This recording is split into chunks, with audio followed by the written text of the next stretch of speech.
तो वही वचन सत्य कहलाएंगे जो आपकी अहिंसा को बढ़ाएंगे। क्योंकि अगर आपने कह दिया कि वह राइट साइड कोई गई है तो वह उसको पकड़ेगा, मारेगा, तो वह वचन उसके लिए संताप के कारण बन गए, उसके लिए पीड़ा देने वाले बन गए। किसके लिए? गाय के लिए। समझ आ रहा है? आपने उसकी हिंसा में समर्थन कर लिया। अगर आपने झूठ भी बोल दिया कि नहीं वह इधर लेफ्ट साइड गई है और वो कसाई इधर चला गया, समझ आ रहा है, तो आपने वह झूठ भी समझ लो अहिंसा की रक्षा करने के लिए बोला, इसलिए वो सत्य कहलाएगा और आपको सत्यवादी ही कहा जाएगा। ये हमेशा ध्यान रखना। असत का मतलब हिंसा आदि को बढ़ाने वाले वचन, ऐसे वचन जो दूसरों के लिए दुख पहुंचाने के कारण बन जाते हैं। और वह वचन अगर हमारे लिए किसी भी प्रकार के जोर जबरदस्ती से भी बोले जाते हैं, किसी के प्रेशर देकर के भी बोले जाते हैं, तो भी वो असत्य वचन ही कहलाते हैं। हमें ये नहीं देखना कि हम वह वचन किसी के दबाव में बोल रहे हैं या किसी के द्वारा किसी भी प्रकार का लोभ दे करके हमसे बुलवाए जा रहे हैं। हमें यह देखना चाहिए कि वो वचन हम अहिंसा की रक्षा करने के लिए बोल रहे हैं या केवल किसी को पीड़ा पहुंचाने के लिए बोल रहे हैं। तो जो वचन दूसरों को पीड़ा पहुंचाएं, दूसरों की हिंसा करें, दूसरों को कुशील आदि पापों में भी लगा दें, परिग्रह आदि की भी वृद्धि कर दें, ऐसे वचन भी असत वचन कहलाते हैं। और उन सब वचनों का त्याग यहाँ पर जो किया जाता है वह अगर स्थूल रूप में रहता है तो वो अड़ुव्रतों के साथ होता है, और जब पूर्ण रूप से हो जाता है तो वह महाव्रतों के साथ कहलाता है।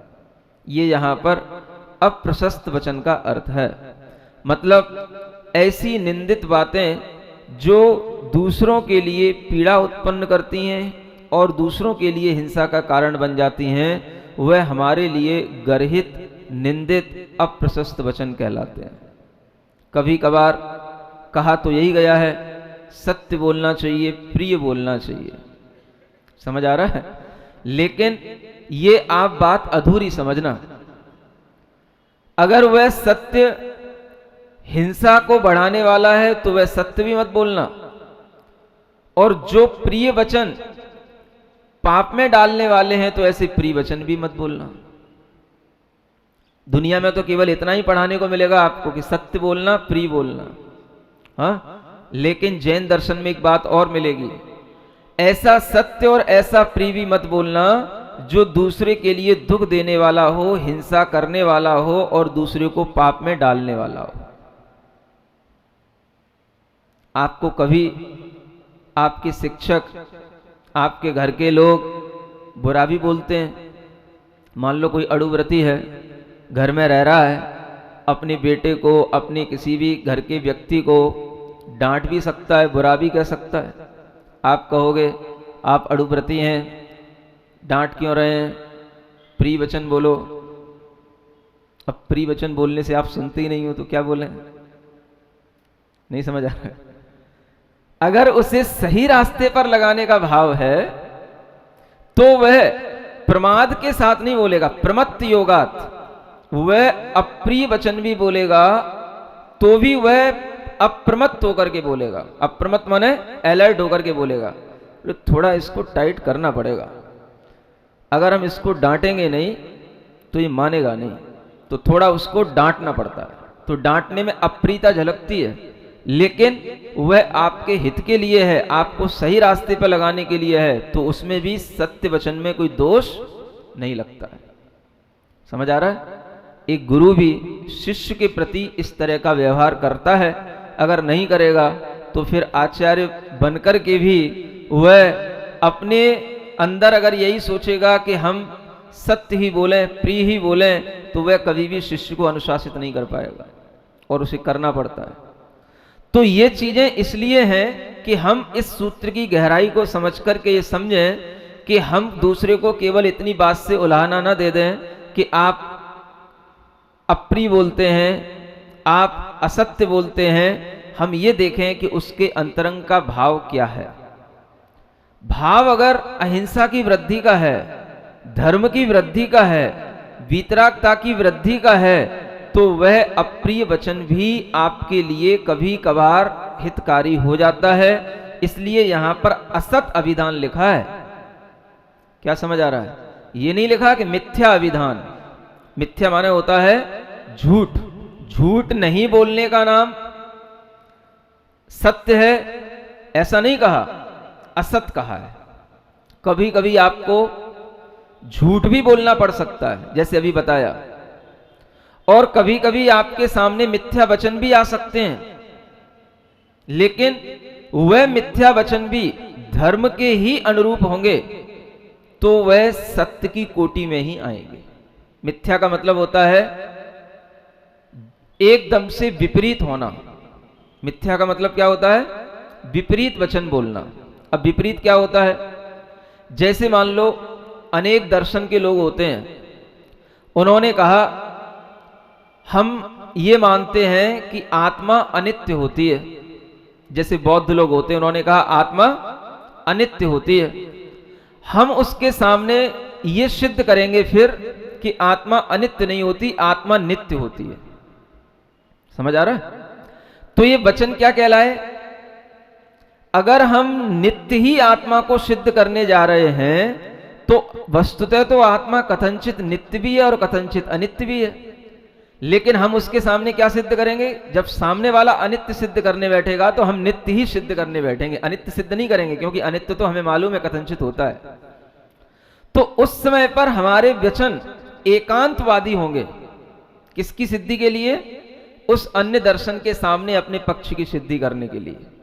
और हमारे वचन एकांतवादी सुनकर के कोई यह भी समझ सकता है कि यह विरोधी वचन है, क्योंकि इसका विरोध कर रहे हैं, तो विपरीत हो गए। तो विपरीत होने पर भी वह मिथ्या भी कहला सकते हैं, लेकिन मिथ्या का मतलब झूठ नहीं लेना, मिथ्या का मतलब विपरीत।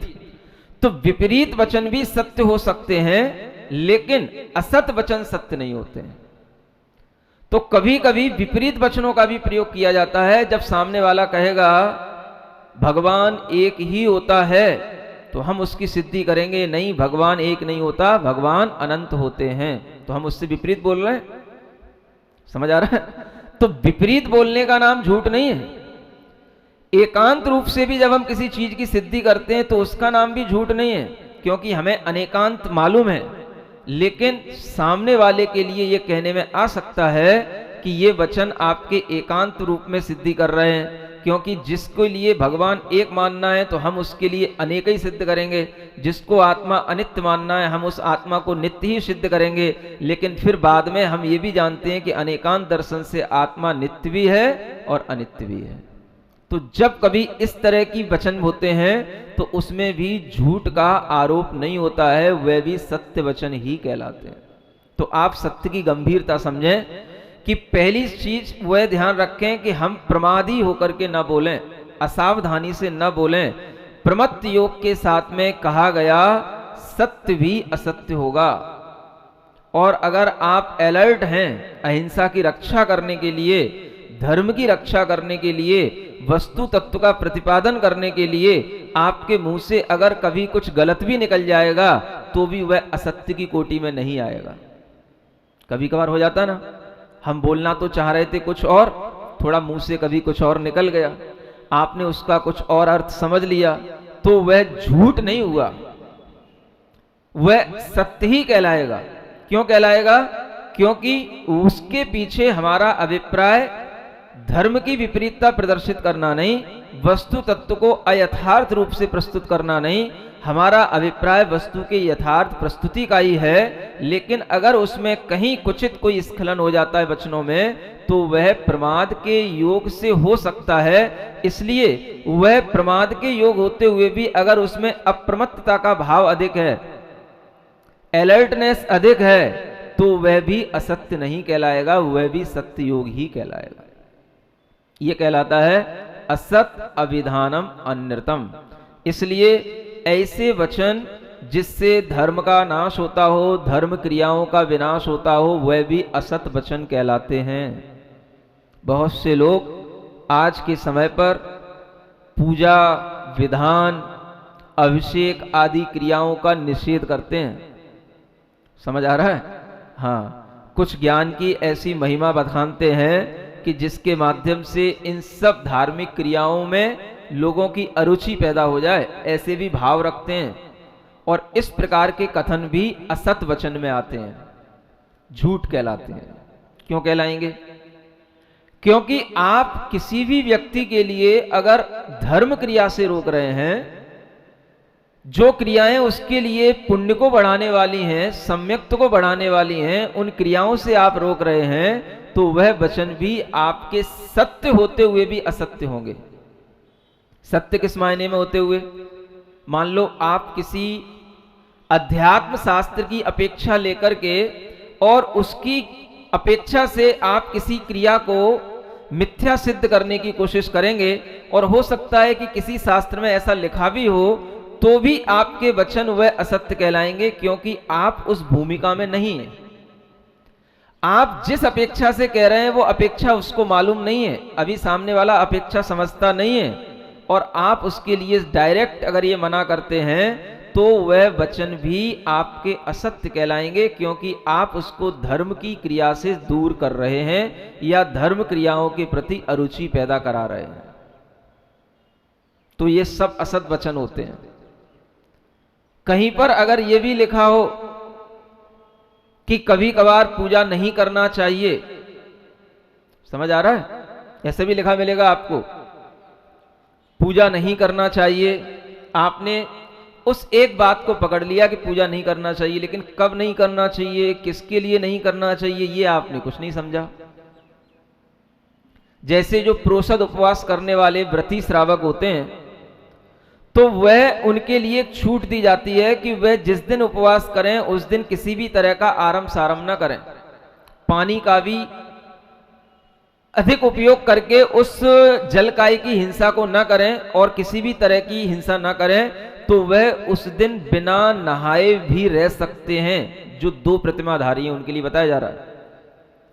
उस दिन वह नहाएंगे नहीं तो चल जाएगा, पूजा नहीं करेंगे चल जाएगा, क्योंकि उस दिन उनका उपवास है, उन्हें कुछ नहीं करना, ना भोजन बनाना है ना करना है। रहो, बिल्कुल निराहार रहो, निस्नान रहो, बिल्कुल जो है अस्नान होकर के अपनी दिन भर की क्रियाएं कोई भी आरंभ मत करो, किसी भी प्रकार का कोई भी प्राणी घात का व्यापार मत करो। आप कर सकते हो, लेकिन आपने वो भूमिका समझी नहीं और सामान्य से सभी के लिए कह दिया कि जब एक व्रती भी बिना पूजा के रह सकता है, तो क्या हम पूजा करके ही सब कुछ प्रतिपालन कर सकते हैं? अगर पूजा इतना ही अनिवार्य होती तो व्रती के लिए अधिक अनिवार्य होती। तो इससे सिद्ध हो जाता है कि पूजा व्रती के लिए अनिवार्य नहीं है, मतलब जो असंयमी होते हैं उनके लिए करनी होती है। अपन तो संयमी है, अपने को क्या पूजा करना। अब संयमी नहीं भी है तो भी वह संयमी का भाव ला करके उसके लिए पूजा का निषेध कर देगा। तो इस तरह के वचन क्या कहलाएंगे? असत वचन कहलाएंगे, क्योंकि जिस विवक्षा में जो बात कही है हम उसको उल्टा ग्रहण कर रहे हैं और उल्टा ही लोगों को बता रहे हैं। शास्त्र सम्मत होते हुए भी वो वचन आपके असत कहलाएंगे, क्योंकि आपका अभिप्राय गलत है, आपका ज्ञान गलत दिशा में जा रहा है। तो इसलिए यहां पर क्या लिखा है? असत अविधानम अनृतम। जो अप्रशस्त है ऐसे वचन हमारे लिए झूठ हैं। जो वचनों में हिंसा, धर्म क्रिया आदि का निषेध होता है, हिंसा आदि का समर्थन होता हो और धर्म क्रिया का निषेध होता हो, वो वचन भी हमारे लिए असत वचन होते हैं। इसलिए हमेशा जो भी विद्वान होते हैं उन्हें अपने वचनों का प्रयोग संभाल करके करना चाहिए। सब तरह का उन्हें व्यवहार और निश्चय का पूरा ज्ञान होना चाहिए। हमारे कथन से व्यवहार का भी कथन समर्थित होना चाहिए और निश्चय का भी कथन समर्थित होना चाहिए। अगर हमारे विचारों से व्यवहार की क्रियाएं छूट जाएंगी, व्यवहार धर्म छूट जाएगा, व्यवहार की प्रक्रियाओं का लोप हो जाएगा, तो सामने तीर्थ की प्रवृत्ति नहीं हो पाएगी, क्योंकि तीर्थ जो है वो इन व्यवहार की क्रियाओं से ही चलता है। तीर्थ का मतलब धर्म तीर्थ की प्रवृत्ति। समझ आ रहा है? कुछ लोग ज्ञानी हो जाते हैं, केवल ज्ञान को महत्व देते हैं। अब आप ये बताओ कि अगर आप ज्ञानी होकर के अपने अपने घरों में बैठे होते, समझ आ रहा है, तो कैसे पता चलता कि ये भगवान महावीर स्वामी का तीर्थ चल रहा है और इस तीर्थ में ये 10 लक्षण पर्व आए हैं और 10 लक्षण पर्व के दिनों में इस तरह से श्रावक मिलकर के एक साथ अनुष्ठान करते हैं और इस तरह से 10 लक्षण पर्व की आराधना करके धर्म तीर्थ की प्रभावना करते हैं। ये कैसे पता पड़ता? क्या समझ आ रहा है? अगर आप सबको हम ज्ञानी बना के घर में बैठा देते, समझ आ रहा है, तो क्या होता? इसको आचार्यों ने कहा व्यवहार रूप धर्म का निषेध हो जाने पर धर्म तीर्थ की प्रवृत्ति रुक जाती है। इसलिए ये व्यवहार धर्म भी चालू रहना जरूरी है और इसी व्यवहार धर्म के साथ में निश्चय धर्म को जानना भी जरूरी है। तो व्यवहार का निषेध करके निश्चय को नहीं जाना जाता, व्यवहार को लागू करके ही निश्चय को जाना जाता है। ये हमेशा ध्यान रखो। अगर आपके लिए ये व्यवहार धर्म नहीं होता तो क्या आप ये यहां पर जो फीलिंग कर रहे हैं, आप यहां पर जो अनुभव कर रहे हैं कि हाँ वास्तव में 10 लक्षण पर्व चल रहे हैं, ये जो धर्म तीर्थ हमारे सामने दिखाई दे रहा है, क्या ये धर्म तीर्थ आपके सामने अपने घरों में बैठा हुआ दिखाई देता? बताओ, कैसे पता पड़ता धर्म तीर्थ चल रहा है? नहीं चलता। तीर्थ की प्रवृत्ति रुक जाती है। इसी को कहा है धर्म तीर्थ की प्रवृत्ति किससे होगी? व्यवहार की क्रियाओं को करने से होगी, लेकिन वह अज्ञान से नहीं हो, ज्ञान के साथ हो, निश्चय के सापेक्षता के साथ हो, निश्चय से निरपेक्ष न हो। हमें यह भी ज्ञान रहे कि हम इन पूजाओं को, विधानों को क्यों कर रहे हैं, क्योंकि इससे हमारे आत्मीय गुणों का विकास होता है, हमें अपने अरिहंत और सिद्ध भगवान के प्रति अनुराग और बढ़ता है, हम पंच परमेष्ठी के प्रति और ज्यादा भक्तिवान बनते हैं, जिससे हमारे अंतरंग के पाप क्षय होते हैं, हमारे कर्म की निर्जरा होती है। यही हमारे लिए विशुद्धि देने का मार्ग है। इसलिए हम इन पुण्य क्रियाओं को भी उतने ही आनंद से करते हैं जितने हम अपने ज्ञान क्रिया का आनंद लेते हैं। ये विचार अगर आपके अंदर होगा तो ही धर्म तीर्थ चलेगा। इसलिए ये ध्यान रखा जाए कि कभी भी भगवान का बताया हुआ जो मार्ग है वो व्यवहार और निश्चय दोनों रूप है, उसमें से किसी का भी लोप नहीं होना चाहिए। यही ज्ञान मार्ग कहलाता है। अन्यथा जो लोग प्रवृत्ति करते हैं वो भगवान के तीर्थ के दुश्मन हैं और भगवान के तीर्थ पर ही कुठाराघात कर रहे हैं। एक तरह से यूं कहना चाहिए, जिस थाली में खाते हैं उसी में छेद कर रहे हैं। ऐसा बोलते हो ना आप लोग? जहां से ज्ञान लिया, जहां से सीखा, जिसका खाया और उसी को मिटा रहे हैं। तो कभी भी हमारे लिए ये भाव नहीं आना चाहिए कि ये धर्म क्रियाएं, ये विधान, ये पूजाएं, ये सब चीजें व्यर्थ हैं। इनकी भी उपयोगिता है। किस लिए है? व्यवहार धर्म के माध्यम से धर्म तीर्थ की प्रभावना होती है और उसी के माध्यम से धर्म आगे बढ़ता है।